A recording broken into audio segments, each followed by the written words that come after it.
আমার প্রাণের বাবাজিরা রে, ও দোস্ত বুজুর্গরা, খেয়াল করেন, ভালো করিয়া খেয়াল করেন গো। ওই দিয়ে ইউসুফ নবীকে ইয়াকুব নবী ভালোবাসে, ওনার বড় 10 সন্তান, ভালো লাগতেছে না।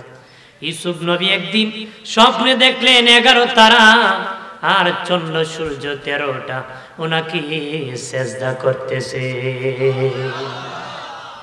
11 তারা আর হলো চন্দ্র সূর্য মোট 13টা ওনাকে সেজদা করছে। কি করছে? সেজদা করছে। বাবাকে স্বপ্ন বললেন, হযরত ইয়াকুব নবী বললেন, রে আব্বা, এই স্বপ্ন তুমি তোমার ভাইদের কাছে বর্ণনা করিও না, বর্ণনা করিও না। 11 তারকা বলতে 11 ভাই, ওই আগের মায়ের ঘরে 10 ভাই, ওনার ছোট্ট ভাই বেনিয়ামিন, মোট হলো 11 ভাই। 11 তারা বলতে 11 ভাই। চন্দ্র সূর্য হলো মা বাবা, বাবাজি সূর্য হলো বাবা, চন্দ্র হলো মা, মোট হলো 13 জন সেজদা করেছি। ইয়াকুব নবী কয়, বাবারে এই স্বপ্নের কথা তোমার ভাইয়ের কাছে কইও না, কারণ তারা নবুয়তির বংশের সন্তান, স্বপ্ন বললে বুঝতে পারবে তুমি নবী হইবা, ষড়যন্ত্র আরো বাড়ায় দিবি। এই স্বপ্নটা বইল না। তারপরে তাদের সহ্য হতেছে না। ও প্রাণের বাবাজি, একদিন 10 ভাই মিলিয়া ইয়াকুব নবীর কাছে আসিয়া কয়, আব্বা, ইউসুফকে শুধু আপনার সাথে সাথে রাখেন, আপনার সাথে নিয়ে চলেন, আমাদের কি মায়া নাই? আমাদের ভাইকে নিয়ে কি আমরা ঘোরাইতে পারি না? বাবা গো, অনুরোধ করি, আমাদের ভাই ইউসুফকে আমাদের সাথে ঘোরাইতে নিয়ে যাব, বেড়াইতে নিয়ে যাব, যেই জায়গায় বেড়াইব সেই জায়গায় আমাদের ভাইকে নিয়ে যাব রে। তাদের কথার চলে বলে হযরত ইয়াকুব নবী বলেন, ঠিক আছে নিয়ে যাও। কি করো? ঠিক আছে। হযরত ইউসুফ নবীকে লইয়া বাবা তারা গিয়েছে, কিন্তু ষড়যন্ত্র করেছে, ইউসুফ নবীকে তারা মেরে ফেলবি। বাবা কেন ইউসুফকে এত আদর করে? কি করে?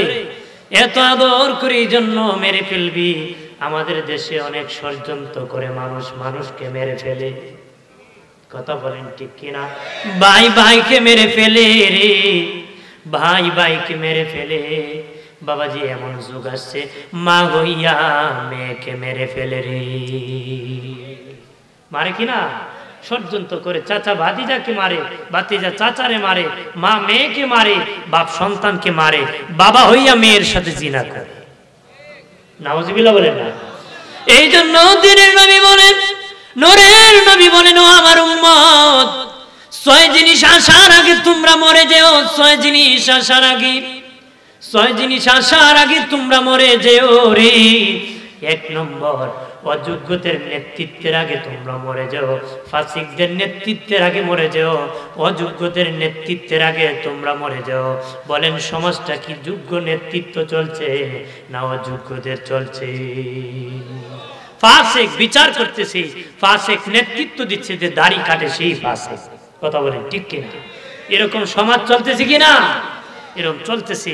অযোগ্যরা নেতৃত্ব দিচ্ছে, যার ইসলাম সম্পর্কে ধারণা নাই, তারা মুসলিম বলে দাবি করে ভোট নিচ্ছে। কথা বলে চলছে কিনা? সময় আসলে কত ধর্মের বয়ান করা হয়, কত কিছু বলা হয়, কিন্তু সময় চলে গেলে বাড়ি চালান দেওয়া পাওয়া যায় না। কথা বলা আছে কিনা? অযোগ্যরা ভরে গেছে, অযোগ্যদের নেতৃত্ব চলছে। কথা বলেন। এক ইমাম সাহেব গেছে মসজিদে ইন্টারভিউ দিবে, সেক্রেটারি বলে, হুজুর বলেন তো কিয়ামতের কয়েকটা আলামত। ইমাম সাহেব কয়, কিয়ামতের আলামত এটি, অযোগ্যরা আলেমকে প্রশ্ন করবে, অযোগ্যরা আলেমকে, ফাসিকরা প্রশ্ন করবে, এটি কিয়ামতের আলামত। সেক্রেটারি তো কেছে ইমুল্লাহ রাখা যাইতো, প্রথম দিনই আলামত করলে পরের দিন কিয়ামত করিল। কথা জোরে বলেন না। আমার বানের বাবাজি খেয়াল করেন ভালো করিয়া, নবী বলেন অযোগ্যদের নেতৃত্বের আগে মরে যেও। 2 নম্বর, নবী বলেন পুলিশ বেড়ে যাবে, প্রশাসন বেড়ে যাবে, ওই সময় পাপও বেড়ে যাবে। পুলিশ পাপ দমন করবে না, পাপ লালন করবে। দমন করবে না প্রশাসন, পাপের নেতৃত্ব দিবে, নিজে পাপ করবে, পাপকে পাহারা দেবে। চলছে কিনা সমাজ? জোরে বলেন, পুলিশ কায় রাস্তায় দাঁড়ায় দাঁড়ায়। হ্যাঁ, আছে না বাবাজি? আগে এত প্রশাসন ছিল না, দেশে এত চুরি ডাকাতি ছিল না, হত্যা ছিল না, দর্শন ছিল না বাবা, মিথ্যা মামলা ছিল না, জবরদখল ছিল না। এখন মিথ্যা মামলা বেড়েছে, জবরদখল বাড়ছে, দর্শন বাড়ছে, ইফটিজিং বাড়ছে, প্রশাসন পুলিশও বেড়ে গেছে। নবী কয় এক সময় পুলিশ বেড়ে যাবে, কিন্তু তারা পাপ দমন না করে, পাপ লালন করবে, পাপকে তারা লালন করবে, পাপের লিটারি দিবি, পাপকে তারা ধরে রাখবে। এর আগে উম্মত তোমরা মরে যেও রে, এই পাপীর জগতের আগে মরে যাও। 3 নম্বর দিনের নবী বলেন, মায়ার নবী বলেন, রক্তের মূল্য কমে যাবে, রক্তের মূল্য কমে যাবে, রক্তের মূল্য কমে যাবে গো, রক্তের মূল্য কমে গেছে। বাবার কাছে সন্তানের মূল্য নাই বাবা, রক্তের মূল্য নাই। একটা গরু জবাই করতে মায়া লাগে, একটা ছাগল জবাই করতে মায়া লাগে রে, মানুষ মানুষকে মারতে মায়া লাগে না রে। মানুষ মানুষকে খুন করে ফেলে, হত্যা করে ফেলে, একটু মায়া লাগে না। রক্তের মূল্য কমে যাবে। কি বলে যাবে? রক্তের মূল্য কমে যাবে, রক্তের মূল্য কমে গেছে, রক্তের মূল্য কমে গেছে বাবাজি।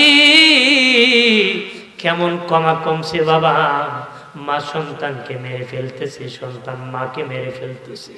এত বড় রক্তের দাম কমে গেছে, মানুষ মানুষকে জবাই করে দিচ্ছে। 5 নবী তারপরে বলেন বন্ধন ভেঙ্গে যাবে, বন্ধন, বন্ধন পিতা পুত্রের বন্ধন ভেঙ্গে যাবে, মা ছেলের বন্ধন ভেঙ্গে যাবে, বন্ধু বন্ধুদের বন্ধন ভেঙ্গে যাবে। আগে এক কুয়ার পানি 3 গ্রাম মিলে খাইতো, এখন বাবা বাবার ছেলে এক টিউবওয়েলের পানি খেতে পারে না রে। মিথ্যা কইছি নাকি? আগে এক কুয়ার পানি 3 গ্রাম মিলিয়া খাইতো, আর এখন বাবা এক টিউবওয়েলের পানি বাপ বেটা মিলে খেতে পারে না। ছেলে যদি টিউবওয়েল বসায়, ছেলের বউ শাশুড়ি কুটা মারে। কথা ঠিক কিনা? শরম করে না? টাকা তো দিলে না, পানি খাও না, কি খাও, এরকম ভাবে খোঁচা মারতেছে। ঝগড়া বেড়ে গেছে, বন্ধন ভেঙ্গে গেছে বাবা। বন্ধু বন্ধুর সাথে বন্ধুত্বের গাদ্দারি এসে গেছে। মতলব ছাড়া কেউ এক কদম সামনে যায় না, স্বার্থ ছাড়া কেউ সাথে কেউ কথা বলে না, স্বার্থ ছাড়া কারো বাড়িতে কেউ যায় না। মতলববাদীর যুগ এসে গেছে। নবী বলেন এর আগে তোমরা মরে যেও রে। এরপরে নবী বলেন এমন সময় আসবে, গান বাজনা মানুষ করবে, ঢোল বাজনা করবে, ইসলামী কাজগুলা ঢোল বাজায় মানুষ বাজাবে, গান গেয়ে গেয়ে শোনাবে বাবা। নবী বলেন গান হলো শয়তানের মন্ত্র, বাজনা হলো দাজ্জালের হাতিয়ার। গান হলো শয়তানের মন্ত্র, বাজনা হলো দাজ্জালের হাতিয়ার। যারা গান গায়া দুনিয়ার মধ্যে আওয়াজ শুনলো, তারা কিয়ামতের দিন কানে রুহানিয়াতের আওয়াজ শুনবে না রে, রুহানিয়াতের আওয়াজ শুনবে না, হাত কাল হয়ে যাবে। একটু চিল্লায় বলি না আউযুবিল্লাহ। আমার বানের বাবাজি, হযরত ইউসুফ নবীর 10 সন্তান ষড়যন্ত্র করলো, ভাইকে মেরে ফেলবে বাবা। ওই জঙ্গলের মধ্যে নিয়া ইউসুফ নবীকে বাবা তারা উলঙ্গ করা শুরু করলো, উলঙ্গ করা শুরু করলো। ইউসুফ নবী কয় ভাই উলঙ্গ করিও না, তারপরে তারা মানে নাই। কি করো, একটা রশি বেঁধে ইউসুফকে কুয়ার মধ্যে তোমরা ফেলে দাও, কুয়ার মধ্যে ফেলে দাও। তারা কুয়ার মধ্যে যখন ফেলে দেবে, ইউসুফ নবীকে কুয়ায় যখন ফেলে দেবে, আল্লাহ বললেন হে জিবরাইল যা যা, আমার ইউসুফকে বাঁচাতে হবে, আমার ইউসুফকে গ্রহণ করতে হবে। আমার ইউসুফ কুয়ার নিচে পড়ার আগে জিবরিল তোমার কোলে উঠায় নিবারি। জিবরিল কোলে নিয়ে ইউসুফ নবীকে একটা পাথরের উপর বসায় দিয়েছে। আর জোরে বলি। আর এইদিকে 10 ভাই কি করলো, কয় বাবার কাছে কি বলবো, ষড়যন্ত্র করেছি, বাবার কাছে কি জবাব দিব রে। বাবা তারা মিটিং করে কয় বাবারে কইব বাঘে খেয়ে ফেলছে, বাঘে। ইউসুফরে বাঘে খেয়ে ফেলছে। বাবা যদি বলে কি প্রমাণ, একটা ছাগলের বাচ্চা জবাই করে রক্ত কাপড়ের মধ্যে জামার মধ্যে লাগাইয়া বাবার কাছে গেছে, বাবা বড় কষ্টের কথা বাবা, আমরা ইউসুফকে বসায় খেলাধুলা করেছিলাম, ইউসুফ ছোট্ট মানুষ খেলতে পারে নাই, তাকে তখন বাঘে ধরে খেয়ে ফেলছে। একটু চিল্লায় বলি না হুজুবিল্লাহ। কে ধরে খেয়ে ফেলছে? ইউসুফ নবী বলেন রে বাবা বাঘে দেখে ফেলেছে, প্রমাণ কি? তখন তারা এই জামা বাহির করে, আব্বা দেখেন ইউসুফের রক্ত জামার মধ্যে লেগে আছে, এই দেখেন প্রমাণ, ইউসুফের রক্ত জামার মধ্যে লেগে আছে। এমনি ইয়াকুব নবী জামা হাতে নিয়ে এইভাবে নাড়াচাড়া দিতেছে, দেখে শুধু রক্তের দাগ, জামা কোনো জায়গায় ছিঁড়ে নাই। নবীকে ধোঁকা দেওয়া যায়? দুনিয়ার মানুষ মানুষকে ধোঁকা দিতে পারে, কোন নবী রাসূলকে কেউ ধোঁকা দিতে পারে না। উনি দেখলেন রক্তের দাগ, দেখে করে কেমন বাগে খাইলো, জামারই ছিল না। একবার খাইছো তুমি ধরা, হ্যাঁ বিপদে তোরা বাবা। আপনি যদি বিশ্বাস না করেন, বাঘ দৌড়াই না দেখাই, বাঘ কি দা দৌড়াই না। ইয়াকুব নবী কয় ঠিক আছে বাঘ ধরে আনে। বাঘ ধরার জন্য 10 ভাই রওনা করেছে। এক ভাই আরেকবারে কইছে বাঘ ধরবে, কেমনে ধরবে? বাঘ মানুষ খেয়ে ফেলে, বাঘ আবার কেমনে ধরবে?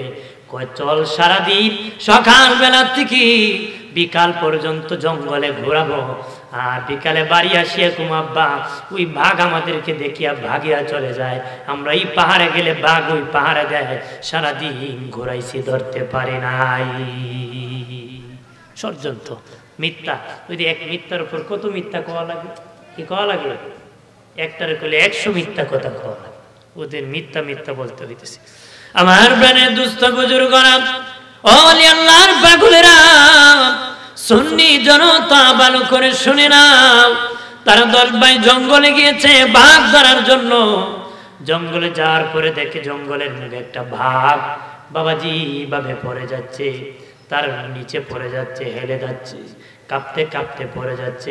এমনি বাবা 10 ভাই ওই বাঘটাকে ধরিয়া ইয়াকুব নবীর দরবারে হাজির করছে।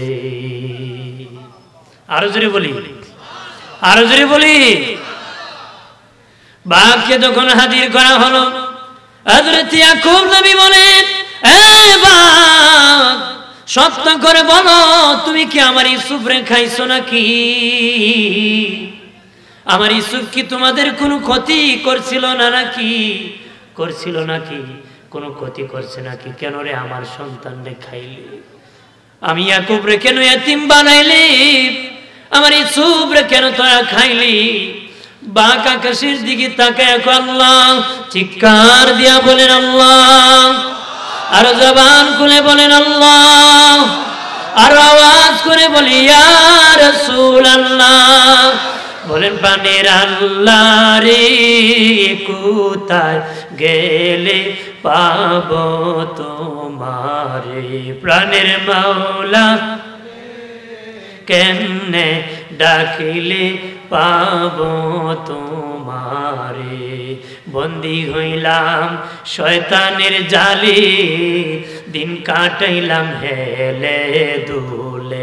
বন্দী হইলাম শয়তানের জালে, দিন কাটাইলাম হেলে দুলে। আমার জীবন মরণ দিলাম তোমারে, আমার জীবন মরণ দিলাম তোমারে। প্রাণের আল্লাহ রে কেমনে ডাকিলে পাবো তোমারে? প্রাণের মাওলা রে কোথায় গেলে পাবো তোমারে? মারহাবা বলে।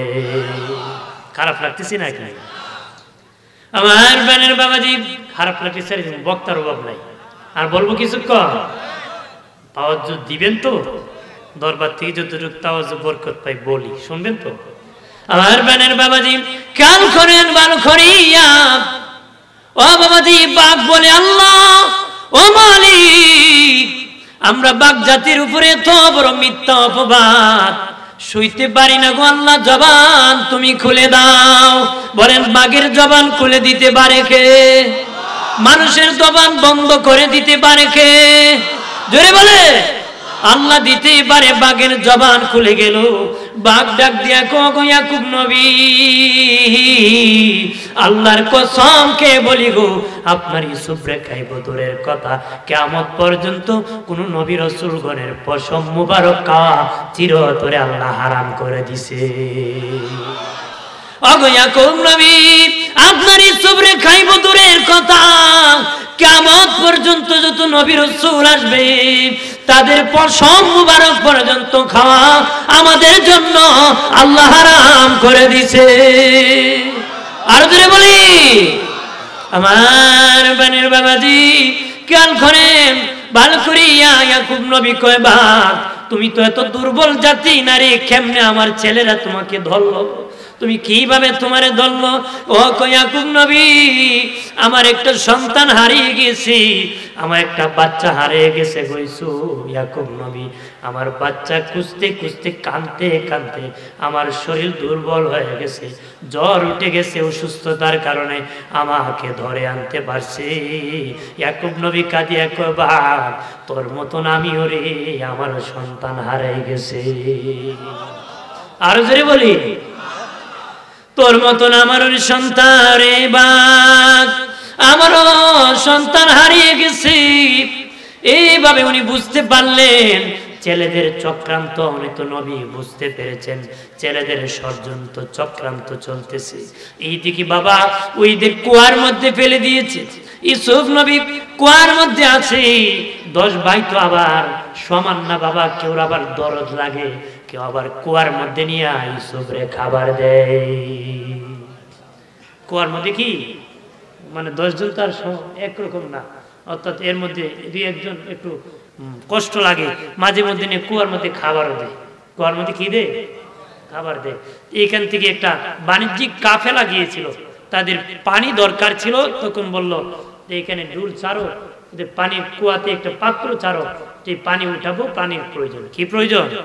পানির প্রয়োজন। তারা বাবাজি যখন পাত্রই কুয়ার মধ্যে ফেলে দিয়েছে, আল্লাহ বলেন জিবরিল এই পাত্রের মধ্যে আমার ইউসুফ রে বসায় দে। আর যদি বলি আল্লাহ যদি বাঁচায় পৃথিবীর কেউ মারার ক্ষমতা নাই রে। খালি মানুষ মারার চক্রান্ত করেন, নিজে পুরে মরবেন। কথা বলেন ঠিক কিনা? জোরে বলেন ঠিক কিনা? কার জায়গা রাখতো জোরে, এই টেনশনে মরে। এই পর্যন্ত শুনি নাই কেউ আল্লাহর ভয়ে স্ট্রোক করে মরছে। কেউ ইসে অমুকে জায়গা রাখতে 10 লাখ ঋণ লাগছে, স্ট্রোক করে মরছে। কথা কোন ঠিক কিনা? দুনিয়ার লোভে মরে, কেউ ইসে গরুর গোস্ত খায়া মরছে। কথা কনা খায়া মরে, দুনিয়ার পাপের আর লোভের টেনশন করে মরে, মালিকের ভয়ে কেউ মরে। কথা বলেন না, জোরে বলেন। আগের বুজুর্গানে দিন পিঠ হয়ে যেতেন, জ্ঞান চলে যেত জাহান্নামের ভয়। মারহাবা বলেন, আল্লাহু আকবার বলেন। এখন বেড়াই টাকা নাই শুনছি, একদম স্ট্রোক করে ফেলেছে। কইস না তোর বাপ স্ট্রোক কর। কথা বলে হ্যাঁ আমার বানের বাবাজি। ইউসুফ নবী যখন এই পাত্রের মধ্যে জিবরিল বসায় দিল, যে পানি উঠাইতেছে সে বলে জীবনে কত পানি উঠাইলাম, এত ওজন হয় না রে। খুব টানিয়া বাবা কুয়ার উপর যখন উঠাইল, দেখি চন্দ্র সূর্যের থেকে সুন্দর একটা শিশু সন্তান বসে আছে। চন্দ্র সূর্যের থেকে সুন্দর এক শিশু বাচ্চা বসে আছে, আলোকিত হয়েছে। ইউসুফের নূরের ঝলকে ইয়াকুব নবীর বাড়ি পর্যন্ত আলো ঝলক দিয়েছে, দেখতে পেয়েছে। আর জোরে বলি তার বাড়ি পর্যন্ত এই ঝলকের আওয়াজ। ওই দিন এক ভাই কইতেছে রে ইউসুফ মনে হয় কুয়ার থেকে উঠে গেছে। উঠবো কেমনে, যেই নিচে ফেলে দিছি কিভাবে উঠবে? কয় না আমার চোখে তার চেহারার আলো দেখতে পেয়েছি। দৌড়ে গেছে, ঠিকই বাণিজ্যিক কাফেলা ইউসুফ নবীকে কুয়ার থেকে উঠাই দিছে। আরো জোরে বলি এখন আবার 2 ভাই চক্রান্ত করে, ভাই তো ছুটি চলে যাবে বাবার কাছে, সব ঘটনা বলে দিবে, বলে দিলে তো ফাঁস হয়ে যাবে। কি করো? কার চক্রান্ত করো? তখন যায় কাফেলাদেরকে বলেন, রে কাফেলা তোমরা কারা, আমার গোলামকে নিয়ে যাইতেছো রে। ইউসুফ নবীকে তাদের গোলাম বানাই দিছে। কয় আমাদের গোলামকে তোমরা কেন নিতেছো? কয় কি বলো গোলাম, আমরা কুয়ার মধ্যে ঢুল ছেড়েছিলাম, পাত্র ছেড়েছিলাম, ওই পাত্রের মধ্যে ইউসুফ উঠছে, এই সন্তান, এই ছেলেটা আমরা পেয়েছি। কয় শুনে নাও, এটা আমাদের গোলাম, আমরা বিক্রি করে দিব বাবা। তারা দেখলো খুব সুন্দর। আগে মানুষ বাবা বিক্রি হতো, বেচা কেনা হতো, বাজারের মধ্যে মানুষ বেচা কেনা হতো, খুব কম মূল্যে তার ভাইরা বিক্রি করে দিছে ইউসুফ নবীকে, খুব কম মূল্যে। আর যাওয়ার সময় বলে দিছে আমাদের গোলামের স্বভাব ভালো না, ভাগার স্বভাব, বাগিয়া চলে যেতে পারে। ওই কথা মানে হলো যেন ইউসুফ আর ছুটিয়া না আসতে পারে, ওই জন্য শক্ত করে যেন পাহারা দিয়ে ইউসুফকে নিয়ে নিতে পারে।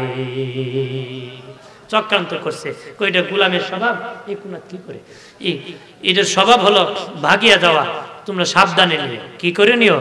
অর্থাৎ যদি সুইটা আসে তাদের আকামের কথা সব বলে দিবে, তো শক্ত করে নিয়ে যায়। হযরতে ইউসুফ নবীকে তারা নিয়ে গেছে বাবা মিশনের বাজারে বিক্রি করবে। মিশনের বাজারের মধ্যে বিক্রি করবে বাবা, মালি ঢোল পিটায় বাজারে বিক্রি করবে। বলল বাজারে ঢোল পিটায় দাও, ওই মিশরের বাজারে ঢোল পিটায় দাও যে ইব্রানি একটা গোলাম পাওয়া গেছে, ইব্রানি একটা গোলাম বিক্রি হবে, চন্দ্র সূর্যের চেয়ে সুন্দর। ইব্রানি একটা গোলাম মিশরের বাজারে বিক্রি হবে, চন্দ্র সূর্যের চেয়ে কি সুন্দর। এদিকে ঢোল পিটাইতেছে, এখানে রাখলাম, আবার এই জায়গায় আসবো। বাবাজি আরেক জায়গায় বাবা মুলকে শাম এক ব্যক্তি, ধনাত্মক ব্যক্তি ছিল, তার একজন মেয়ে ছিল, নাম ছিল জুলাইখা। নাম ছিল কি? জুলাইখা। মুলকি শাম বাড়ি ছিল, বাবা ধনাত্মক, ধনী ছিল, ব্যবসায়িক ছিল, অনেক টাকার মালিক ছিল, জমিদার ছিল। ওই জুলাইখার যখন বীর বয়স এসে গেল, তাফসীরের কিতাবের মধ্যে এসেছে ওই যুগে ইউসুফ নবীর চেয়ে সুন্দর কোনো পুরুষ ছিল না। আর ওই যুগে নারীর মধ্যে জুলাইখার চেয়ে সুন্দর কোনো নারী ছিল নারী। তাদের দুইজনের চেয়ে সুন্দর কেউ ছিল। আর ওই জুলাইখার বীর বয়স যখন হলো, বীর আলাপ আসতেছে, একদিন রাতের বেলা স্বপ্নে দেখলো একজন সুন্দর উজ্জ্বল নূরের চেহারা নিয়ে একজন লোক তার ঘরের সামনে তাকে দেখা দিয়েছে। একদিন দেখেছে, 2 দিন দেখেছে, 3 দিন দেখে দেখে আফসোস করতেছে, সে কে রে, আমাকে এরকম 3 রাত ধরে দেখা দিতেছে, বেহুশ হয়ে যেতে। 4th রাতের সময়, বন্ধু তুমি কে, তোমার পরিচয় কি, তোমাকে তো আমি পরে পাই না গো বন্ধু, কোথায় গেলে তোমাকে পাবো? উত্তরে কয় মিশরে আজির মিস্ত্রির দরবারে যাইও, মিশরে আজির মিস্ত্রির দরবারে যাইও, সেখানে গেলে আমাকে পাইবারি। মিশরে আজিজ মিস্ত্রির দরবারে যাইও, গেলে আমাকে সেখানে পাইবা। এই পরিচয় দিয়ে দিলাম।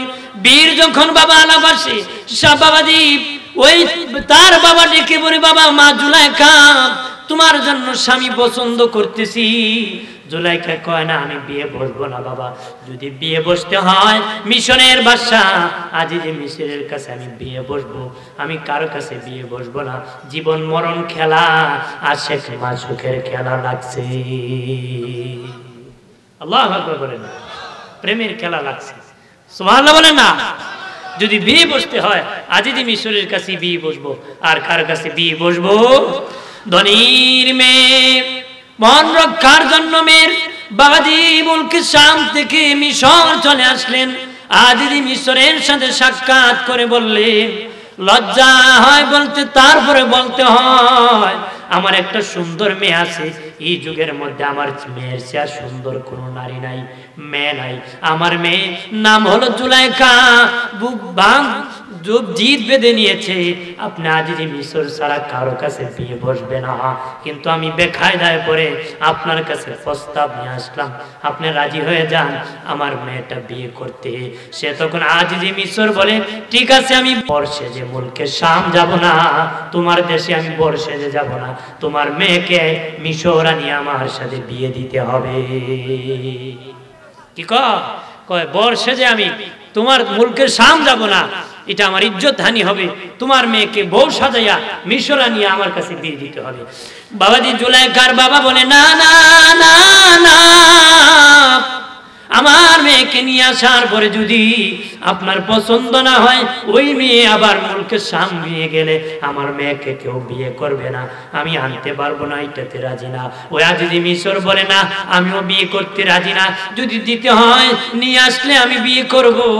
বাবাজি জুলাইখার বাবা মুলকে শাম চলে গেল বাড়ি।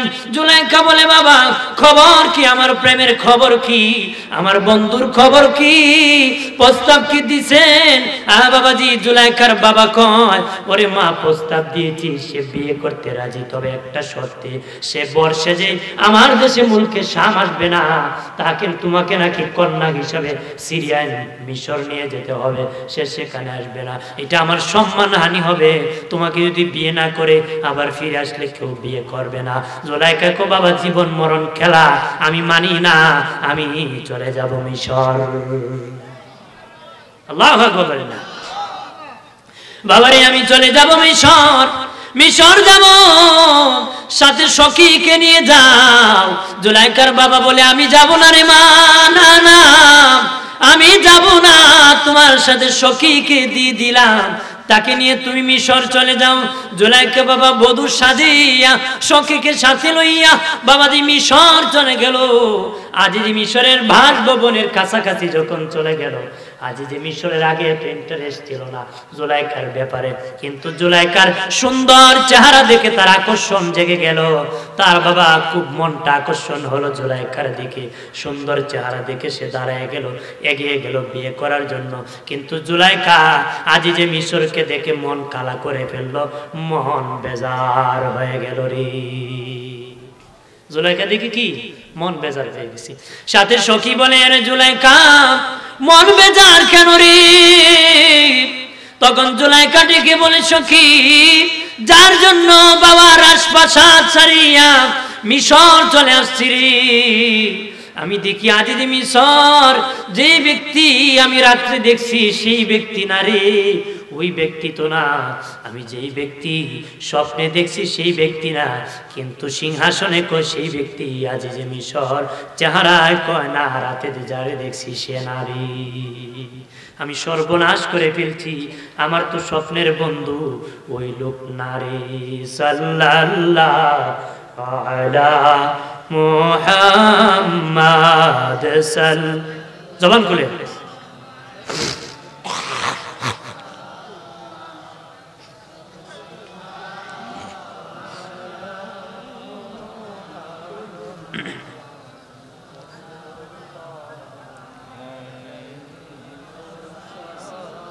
চাচা হয়ে আবু লাহাব নবীর কালেমা পড়ে না,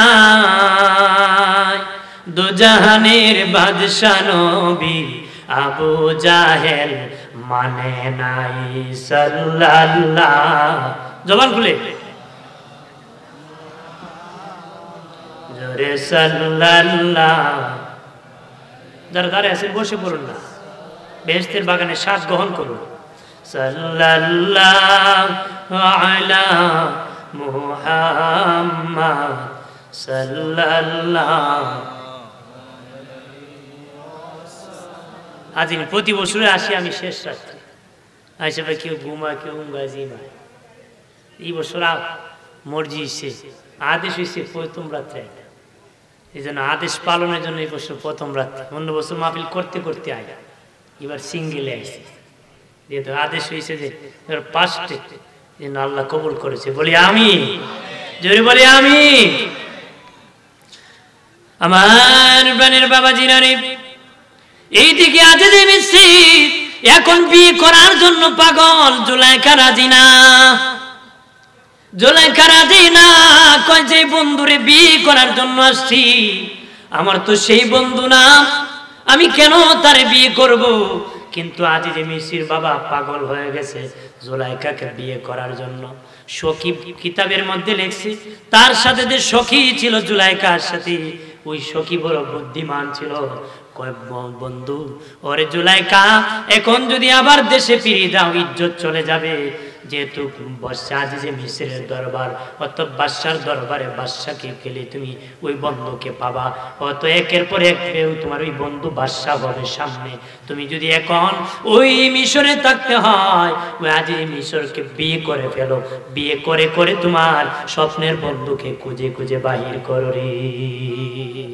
এখানে তো এমনি পাবা না, এখানে তাইকা যদি একটা স্থান নিয়ে তুমি তারপরে তোমার বন্ধুকে খুঁজো, তাহলে তোমার বন্ধুকে পাইবা। সুবহানাল্লাহ বলেন না? বাবাজি জানে আমার বিয়ে হয়ে গেল ঢোল ঢাল পিটাইয়া, খুব হেভি গরম করে বিয়ে হলো।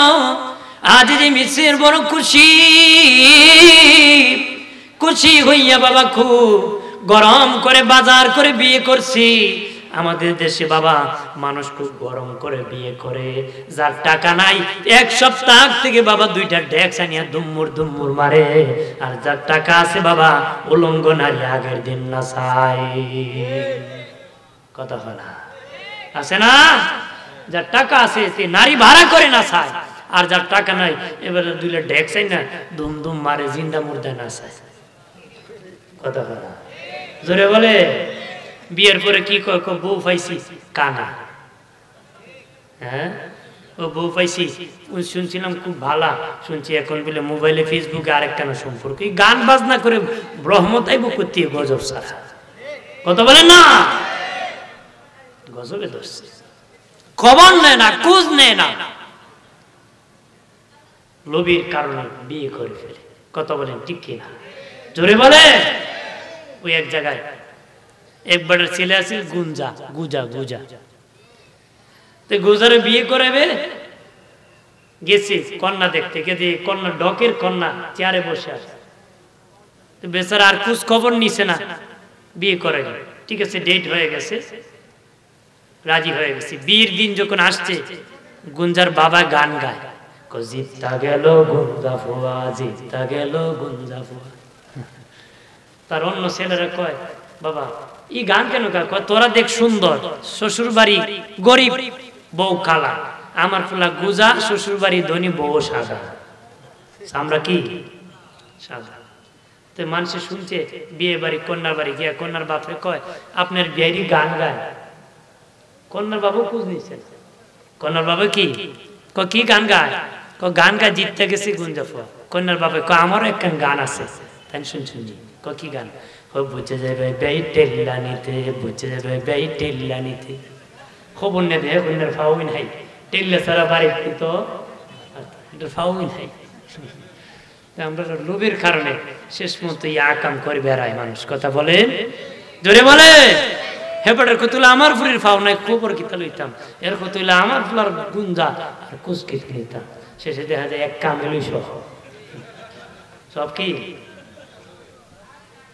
আমার বানের বাবা জিরানি শেষ মুহূর্ত সখীর কথা, জুলাইখা রাজি হয়ে গেল। বিয়ে যখন হয়ে গেল বাবা, আল্লাহ রাব্বুল আলামিন আজিজে মিসরের সেই দিন যৌবন শক্তি উঠে নিছে। জুলাইখা রাতের বেলা যখন বাসর করে গেছে, আজিজে মিসর বাবা তার পুরুষত্ব শক্তি আল্লাহ নিয়ে গেছে, পুরুষত্ব ক্ষমতা আমার আল্লাহ তার উঠে নিয়ে গেছে রে। জুলাইখা মনে মনে কয়, আরো ভালো হইছে আমি তো তোমাকে অন্তরে রাখি নাই, তোমার মতন স্বামী এখন আমার দরকার, যার কোনো কাজ নাই, তার কোনো কি নাই কাজ নাই, তোমার মতন স্বামী দরকার। আমি তো আসছি আমার ওই বন্ধুর জন্য।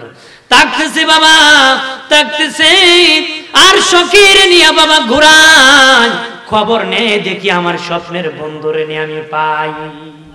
স্বপ্নের বন্ধুরে খুঁজে আমি ওই জায়গায় রাখছিলাম, মালিক ঢুল পিটাইতেছে যে মিশরের বাজারের মধ্যে গোলাম বিক্রি হবে।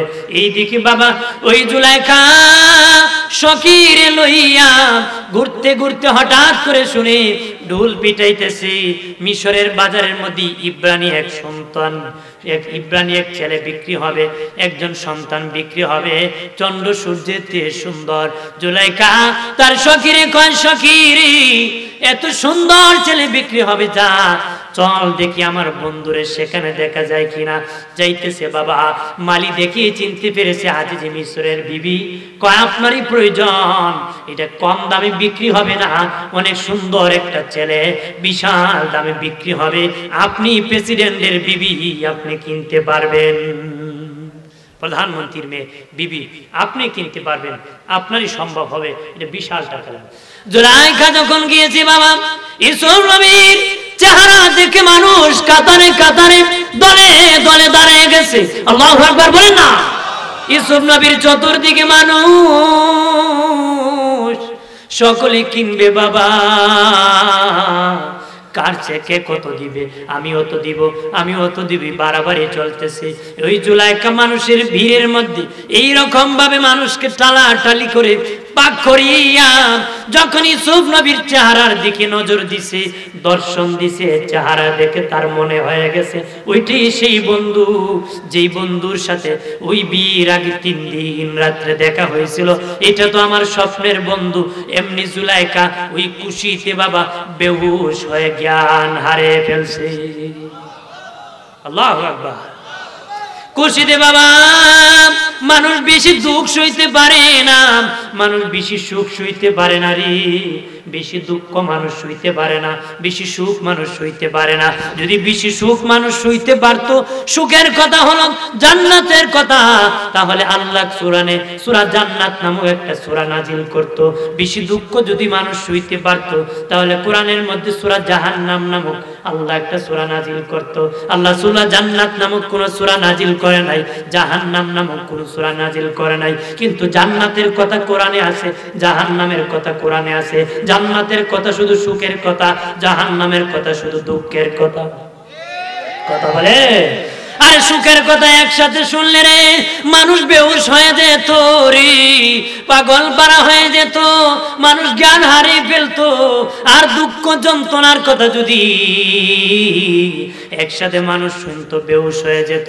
এই জন্য আল্লাহ যত জায়গায় সুখের কথা আগে কইছে, পরে দুঃখের কথা কইছে, আগে দুঃখের কথা কইলে পরে সুখের কথা কইছে, আগে জাহান্নামের কথা কইলে পরে জান্নাতের কথা কইছে, আগে জান্নাতের কথা কইলে জাহান্নামের কথা পরে কইছে।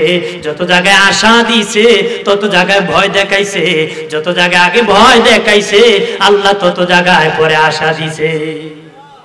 আরো জোরে বলি, যত জায়গায় আশা দিছে আল্লাহ ভয় দেখাইছে, ভয় দেখে আবার কি আশা দিছে। এই জন্য দুনিয়ায় যে কোনো মানুষ ভালো করতে গেলে তারে আশাও দিতে হবে, ভয় দেখাতে হবে, ভয় দেখাতে হবে, আশাও দিতে হবে। কথা বলেন না, না খালি পিটাইলে ভালো হয়। এক শ্রেণীর মানুষ আছে খালি তারে আশাই দেয়, খালি টাকা দেয়, খরচ করে, সন্তানের দিতে দিতে বাবা কুরি আবকুর বানাই দিছে। আর এক শ্রেণী আছে খালি পিটায়।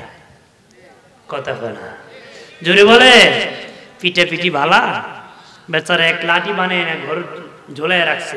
বউর দিন 5-7 বার জিয়ারত করেছে, এদিক সেদিক গল্লা চালান দিব, কি দিব, বেদ দিব বিবিরে।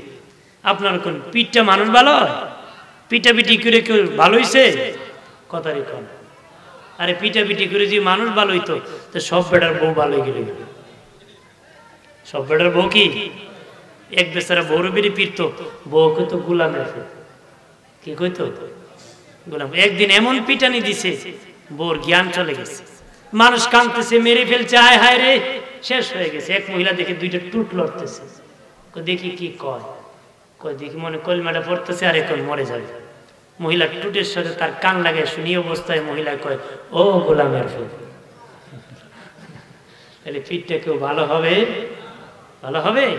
আশার ভয় দিয়ে ভালো হতে পারে। কথা বলে ঠিক কিনা? আমার বানের বাবাজি, জুলাইখা যখন বেহুশ হয়ে পড়ে গেল, আবার হুশ হয়ে গেল বাবা। হুশ হওয়ার পরে বলল, আমি সে গোলাম কিনে নিব, যত টাকা দরকার, যত সম্পদ প্রয়োজন আমি নিব। দেখো রে বাজারে কত দাম হয়, আমি চড়া মূল্যে ইউসুফকে কিনবো, আমি চড়া মূল্যে কিনবো। ইউসুফ নবী কি বাবা সর্বশেষ দাম হয়েছিল ইউসুফ নবী 1 পাল্লায়, হীরা মণি মুক্তার 1 পাল্লায়। জুলাইখাকে আমি ডাবল দাম দিব। ডাবল দাম দিয়ে ইউসুফ নবীকে কিনে নিল, সন্তান হিসাবে লালন পালন করা শুরু করলো, লালন পালন করা শুরু করলো। আজিজে মিশর বলে, ওরে বিবি, আমার ধনের ভান্ডারটা খালি করে গোলাম এত টাকা দিয়ে কেনার কি প্রয়োজন ছিল রে? এত টাকা দিয়ে কেনার কি প্রয়োজন ছিল? আমি কিনেছি, শব্দ করিও না, কারণ তোমার যে ক্ষমতা নাই আমি ফাঁস করে দিই। ধরা খাইছেনি? বহুত জায়গায় ধরা আছে, কথা ঠিক কিনা? কেজা দেয় রাও করবা, ফাঁস করে দেবে, কোসনা দিব কথা জোরে বলে। আমার বানের বাবাজি খেয়াল করেন ভালো করিয়া, ও প্রাণের বাবাজি, এইভাবে ইউসুফ নবীকে জুলাইখা লালন পালন করি 7 বছর বয়সে হারিয়ে গিয়েছিলেন ইউসুফ। ওই বয়স থেকে জুলাইখা লালিত পালিত লালন পালন করতেছে। আজিজি মিশরের সামনে জুলাইখা সন্তান হিসাবে আদর করে মায়া করে, কিন্তু জুলাইখা তো সন্তান লালন পালন করার জন্য নেয় নাই, এত টাকা দিয়া প্রেমিক হিসাবে কিনে নিছে। কি হিসাবে নিছে? প্রেমিক হিসাবে নিছে। আজিজি মিশর সল্লি গুতাগুতি করে, আজিজি মিশর সল্লি কি গুতাগুতি করে। আজিজ মিশর আইলে ছেলে হিসেবে আদর করে, আজিজ মিশর সল্লি গুতাগুতি। বাবা দিরানি আমার, ইউসুফ নবী হলেন নবীর বংশের নবী, উনার বাবা নবী, দাদাও নবী, বংশধর অনেকই নবী। আল্লাহু আকবার বলেন না? ও বাবাজি, জুলাইখা যতই গুতাগুতি করো, চাপাচাপি করুক, ইউসুফকে বাবা খারাপ দৃষ্টিতে নিতে পারবে না, খারাপ দিকে নিতে পারবে না। এই দিকে ইউসুফ নবী যখন বাবাজি আজিজে মিশর যখন সরে যায়, ইউসুফ নবী যখন একদম যৌবনে উপনীত হলেন, যৌবন শক্তি যখন এসে গেল, জুলাইখা তখন বেশি গুতাগুতি করে। এই দিকে বাবা আজিজে মিশর আসলে সন্তান হিসেবে লালন পালন করে, সন্তান হিসেবে গ্রহণ করে, আর এই দিকে সে তার প্রেমিক হিসেবে চাপাচাপি করে। কিন্তু যতই চাপা দেয়, ইউসুফ নবী তার চাপায় কোনো জবাব দেয় না, সুযোগ দেয় না, তার চেহারার দিকে তাকায় না রে। জুলাইখার মনে কষ্ট, আমার স্বামী আজিজে মিশরের ধন ভান্ডার খালি করিয়া আমি এই ইউসুফকে কিনে আনলাম, আর এত সুন্দর করে লালন পালন করলাম, আমার এত সুন্দর চেহারা, আমার চেহারার দিকে ইউসুফ একদিনও তাকায় নাই, একদিনও তাকায় নাই। অথচ তার বাড়িতে ইউসুফ খাইতেছে, সে নিজে খাওয়াইতেছে, তার বাড়িতে লালিত পালিত করতেছে, কিন্তু মাথা সোজা করে তাকায় না। আজকে মুসলমান রাস্তা দিয়ে কোনো নারী যেতে পারে না, হা করে তাকায় থাকে, কথা বলেন না? আরে 80 বছরের দাদারে যদি চেয়ারে বসায় দেয়, একজন নারী যায়, কয় নাতি এটা কেডা যায় রে, খার বউ যায়, কথা বলেন ঠিক কিনা? খাসলত যায় না বাবা, যৌবন বয়সে অভ্যাস পরিবর্তন করতে হবে। যদি এখন না করতে পারেন, বৃদ্ধ বয়সে করতে পারবেন না। এখন চরিত্র ভালো করতে হবে, চোখের হেফাজত করতে হবে, চোখকে নিচে দিতে হবে, লোভ লালসা ছেড়ে দিতে হবে, দুনিয়ার লালসা নফসকে জবাই করে দিতে হবে বাবা।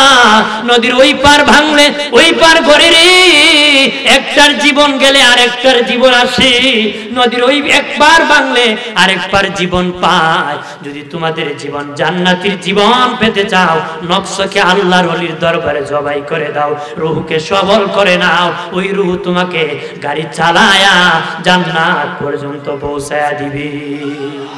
আর যদি বলি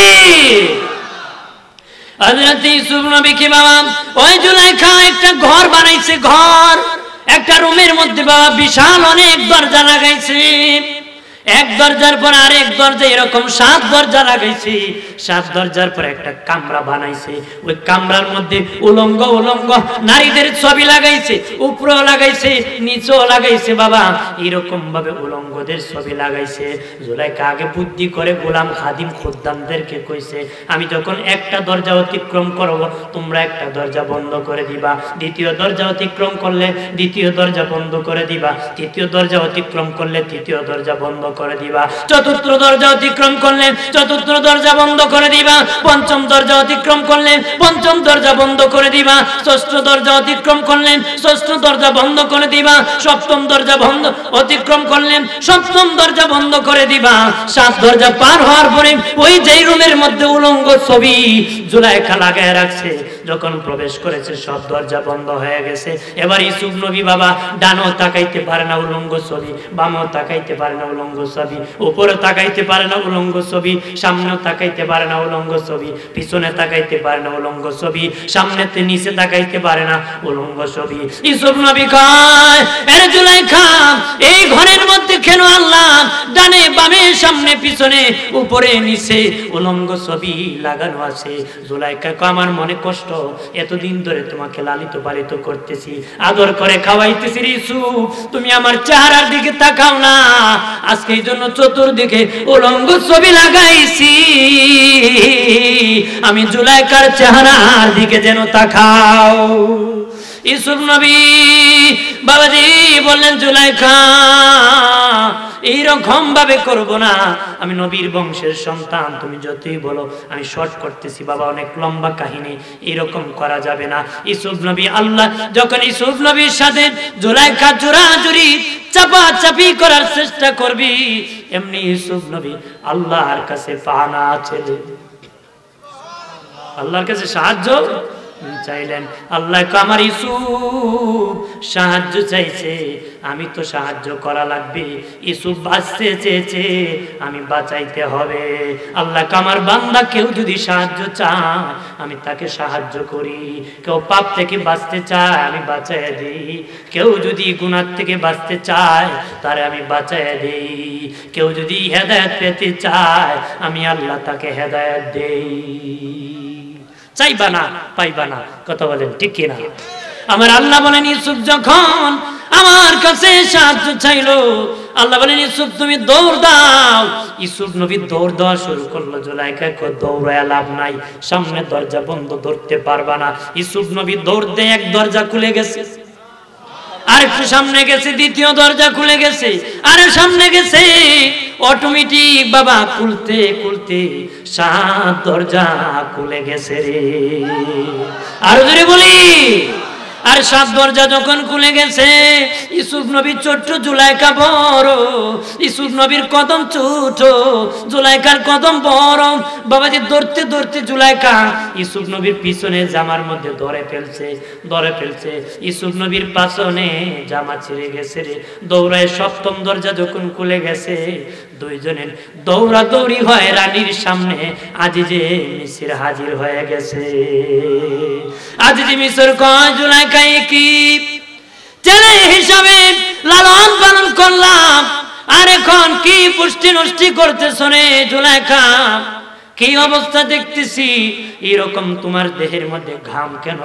আর ইউসুফের দেহের মধ্যে ঘাম কেন রে? এরকম ঘামানো কেন? জুলাইখা দিশ মিশ না পেয়ে, আর ইউসুফ যখন জুলাইখার কথা শুনে না, জিদ করে। জুলাইখা কি করলো? কয় দেখেন না, গোলামিটা লালন পালন করাম সন্তান হিসাবে, এখন আমার সাথে খারাপ প্রস্তাব দেয়। নাউজুবিল্লাহ বলেন না। ইউসুফ নবী বলেন, না না না, আমাকে চাপানো হয়েছে, আমি এরকম কাজ করি নাই। আল্লাহু আকবার বলেন না। আমি এরকম পাপ করার কাজ করার ইচ্ছা পোষণই করি নাই, উনি আমাকে চাপ প্রয়োগ করেছি। বাবাজি সন্দেহ হলো, বিচার দায়ের করা হলো, বিচার হবে। এই আজিজে মিসর বলল বিচার হবে, ইউসুফ আর জুলাইখার বিচার হবে। বিচারে বসা হলো বাবা। বিচার কেমনে হবে রে? মানুষ দলে দলে কাতারে কাতারে দাঁড়াইছে। বাদশার বিবি গোলামের সাথে খারাপ কাজ করছে। নাউজুবিল্লাহ বলেন। দাঁড়াইছে, বিচার হবে। তখন কি বিচার? তখন জুলাইখা বলে, বিচার করো, আমি হলাম প্রধানমন্ত্রীর বিবি, সাক্ষী আবার খেয়ে লাগবে, কি লাগবে? বিচার করে দাও, তারে শাস্তি দিয়ে দাও, জেল দিয়ে দাও। তখন আজিজে মিসর বলে, না না, এইভাবে বিচার হতে পারে না। কেমনে বিচার হবে? হযরত ইউসুফ নবীকে বলল, তোমার সাক্ষী আসেনি। আল্লাহ বলেন, ইউসুফ আমি তোমার পবিত্রতা রক্ষা করব, আমি তোমার পবিত্রতা রক্ষা করব। দোলনার মধ্যে 3 শিশু বাচ্চার কথা বলেছিল। সেদিন আল্লাহ বলেন, ইউসুফ দেখো, তোমার এই বিচারের মধ্যে একজন লোকের কোলে একজন শিশু বাচ্চা আছে, সেই সমাধান করে দিবে রে। ইউসুফ নবী বলে, আমার সাথে বাচ্চা। বাচ্চা বলো, বাচ্চা বিচার দেখ করবেন সিমটম রেখে। কিভাবে? যদি ইউসুফের জামা পিছনে চিরা হয় জুলাইখা দোষী, সামনে চিরা হলে ইউসুফ দোষী। কারণ জুলাইখাতে যদি ইউসুফ জোর করে তাহলে জুলাইখা ধরবে এই জায়গা, জুলাইখা ধরবে কি এই জায়গা চিরবে। আর যদি ইউসুফকে জুলাইখা চাপ প্রয়োগ করতে ইউসুফ ভাগবে পিছন দিকে টানবে, তাহলে ইউসুফের জামা ছিঁড়বে কোন জায়গায়? দেখে আজিজে মিশর দেখে পিছনে ছিঁড়া জামা, তখন বউরে কয় তোমার একটু দোষ। বিচার কি? ইউসুফ জিতে গেছে, জুলাইখা হারিয়ে গেছে। রাত্রে যখন স্বামী স্ত্রী শুইছে আজিজে মিশর আর জুলাইখা, বলেন জুলাইখার মন খুশি না বেজা? হ্যাঁ, স্বামী কথা কইল কথা কয় না, সরো যাও, কথা কয় না। হ্যাঁ, ও জুলাইখা রাগ করে আছে, আজিজে মিশরের সাথে কথা বলে না, কথা বলে না। বলে কেন? আমি একজন প্রধানমন্ত্রীর বিবি, আমাকে বিচারের মধ্যে হারাইয়া দিলেন, লজ্জার মধ্যে ফেলে দিলেন, আপনি কি বিচার করলেন? একজন গোলামের পক্ষে গেলেন। তখন বিবি কেমনে তোমাকে খুশি করতে পারি? কয় ইউসুফকে জেলে দিয়ে দাও, জেলে দিলে আমি খুশি হয়ে যাব রে, জেলে দিয়ে দাও। তার কথা হইলো জেলে দিলে শিক্ষা হইব, এরপরে আমি আবার জেলে সাক্ষাৎ করবো, তাহলে যদি তুমি আমার প্রস্তাবে রাজি থাকো তোমার জেলতে সারাইমু, নাইলে সারাবো। এই জন্য কৌশল করছে যেন জেল ঢুকায়া। এইদিকে জুলাইখার খুশি করতে বাবা ইউসুফ নবীকে জেলের মধ্যে ঢুকায় দিল। জেলের মধ্যে যখন ইউসুফ নবী ঢুকে গেলেন গো, ইউসুফ নবীকে যত প্রস্তাব দিয়েছে কোন প্রস্তাবে ইউসুফ নবী রাজি হয় না রে, কোন প্রস্তাবে ইউসুফ নবী রাজি হয় না রে। এরকম 7 বছর পর্যন্ত চলে গেল জেলের মধ্যে চলে গেল। এইদিকে বাবা আজিজে মিশর মারা গেল, আজিজে মিশর মারা গেল। জুলাইখা বাবা এইদিকে স্বামী হারা হয়ে গেল, বাবার ধনাত্ম ধন সম্পদ ছেড়ে চলে গেল। ইউসুফকে পেল না, জেলখানায় বন্দি করলো পাওয়ার জন্য, কিন্তু এমন বন্দি হলো ইউসুফ তো বাহির হইতে পারতেছে না, আমিও পাইতে পারতেছি না, আর ক্ষমতা নাই বাহির করব। কিভাবে করব? বাহির করা যাবে না। আল্লাহর সিদ্ধান্ত ইউসুফকে রক্ষা করছে আল্লাহ, জেলখানায় ঢুকাইয়া বাবা আমার আল্লাহ সিদ্ধান্ত গ্রহণ করে।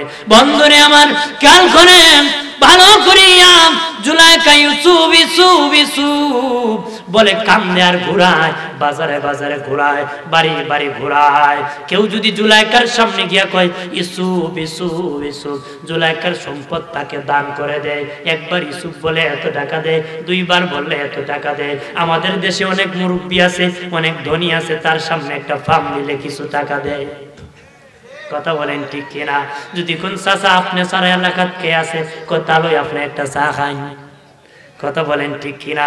এরকম মানুষও বড় চালাক রে, যারে পাম দিলে যেমনি খাওয়া যায়, মিথ্যা মিথ্যা পাম দিয়ে মানুষ খায়। ওই জুলাইখার কাছে যখন ইউসুফ ইউসুফ নাম জপলে মানুষ জুলাইখা দান করে, মানুষ দলে দলে কাতারে কাতারে জুলাইখার কাছে আসিয়া ইউসুফ নবীর নাম জপে, ইউসুফ ইউসুফ ইউসুফ বলে যখন নাম বলে, তখন জুলাইখা দান করতে করতে রাস্তার ফকির হয়ে গেছে। জুলাইখার কোনো সম্পদ নাই, ইউসুফ নবীর জন্য কানতে কানতে চক্ষু 2টা হারিয়ে ফেলছে। জুলাইখার যৌবন শক্তি চলে গেছে, একদম বুড়া হয়ে গেছে, চুল পেকে গেছে। কি হয়েছে? চুল পেকে গেছে, একদম বুড়া হয়ে গেছে। জুলাইখা বাবা বুড়া হয়ে গেছে, যৌবন শক্তি চলে গেছে গো। আর এইদিকে বাবা বাদশাহ স্বপ্নে দেখেছে বাবা, ওই স্বপ্নের তাবির কেউ করতে পারতেছে না, শর্ট করতেছি। আরেকজন বলল জেলখানায় একজন ব্যক্তি আছে, ওই ব্যক্তি স্বপ্নের তাবির করবে, তাকে ধরে আনো জেলখানার থেকে।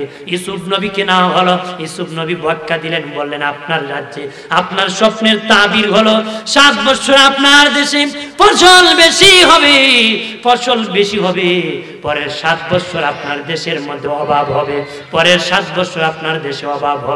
প্রথম 7 বছর আপনার দেশে ফসল বেশি হবে, পরের 7 বছর দুর্ভিক্ষ হবে, দুর্ভিক্ষ হবে, অভাবে পড়ে যাবে।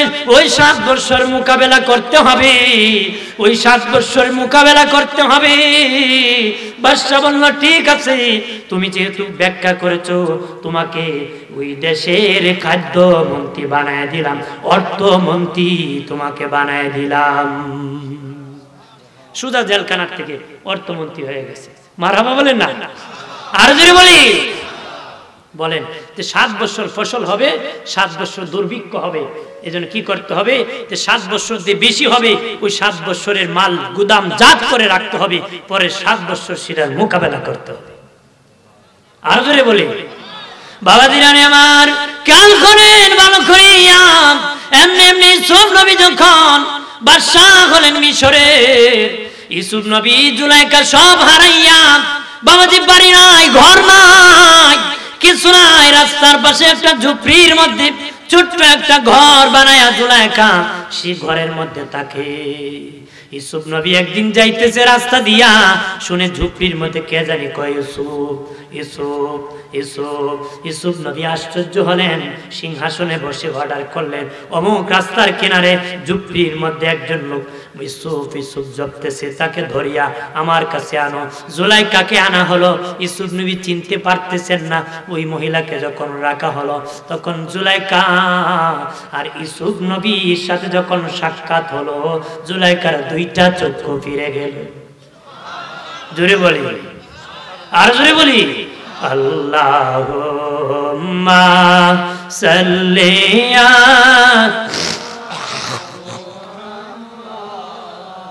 ওয়ালা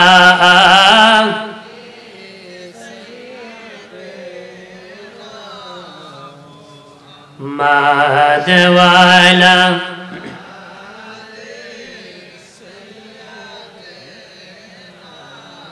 কান্দায়ো না কান্দায়ো না নবীকে,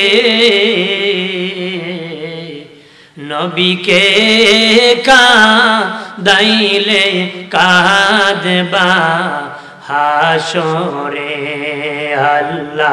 আল্লাহুম্মা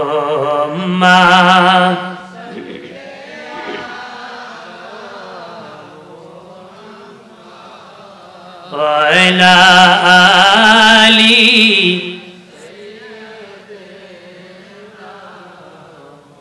হাম্মাদ ওয়ালা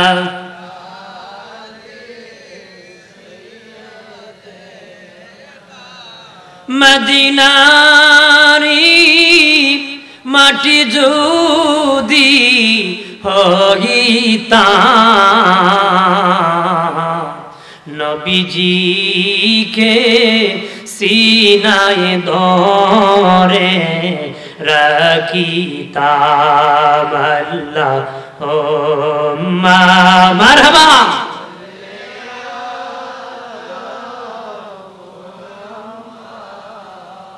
ওয়ালা আলি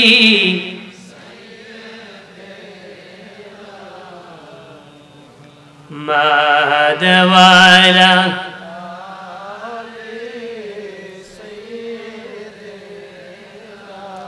আমার প্রাণের বাবাজি চক্ষু যখন ফিরে আসলো, তখন নারী তাকে